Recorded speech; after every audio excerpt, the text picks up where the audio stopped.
name of God, Father, Son, and Holy Spirit. Amen.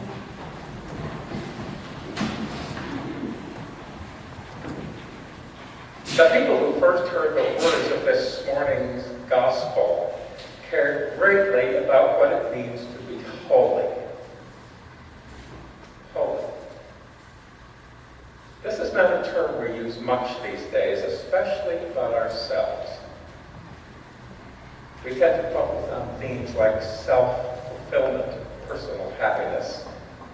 We ask, how can I be thinner, or smarter, or richer, or a better parent, or a better golfer, or whatever? When was the last time you asked yourself, how can I become more holy? For men and women of biblical times, this was a central question of their life and worship. Maybe it's time to bring it back. To be holy is to be pure or perfect. It is to be so far above the ordinary or the profane that it creates a sense of awe or reverence. Certainly God is holy. Moses was to take off his shoes at the burning bush because he was standing on holy ground in God's presence. And he was not to look at the face of God, lest he be blinded by the brilliance of its purity. We speak of being in God's holy temple. Holiness is located in time and space in the place of worship. We know that feeling when we enter a beautiful place like Trinity Church. This is a holy place. The vessels of worship and the special vestments of priests speak of holiness, being set apart, suggesting purity. In the communion itself, we experience the real holy presence of Christ.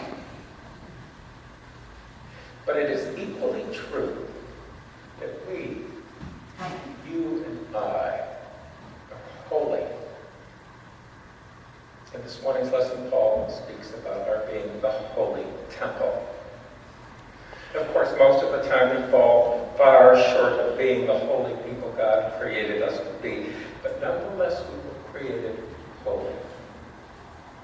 So sometimes we try to create holiness by setting down rules and procedures that we think will please God. The Old Testament book of Leviticus is such an example. We heard some of that in the first lesson this morning. It is said that the Jews enumerated 613 laws, all of which would lead to holiness. Jews believe that the law itself is holy. But some get so tied up in knots trying to follow all the rules that they forget the purpose in the first place. That's the problem. Today, Jesus is speaking to those who define the law too closely and become obsessed with following every jot and tittle. For Jesus, the law was quite simple and quite hard at the same time. Love God, love neighbor. It all boiled down to the law of love. Furthermore, Jesus is saying it's not just what shows on the outside that counts. It's what's on the inside that's just as important. So Jesus gives 5 examples of the old law and the new law that we read last week and this week. Murder. The old law says, thou shalt do no murder. But I say to you, if you are even angry, put aside what you are doing and go make things right. This is the law of love. Adultery. The old law says, thou shalt not commit adultery. But to be truly holy,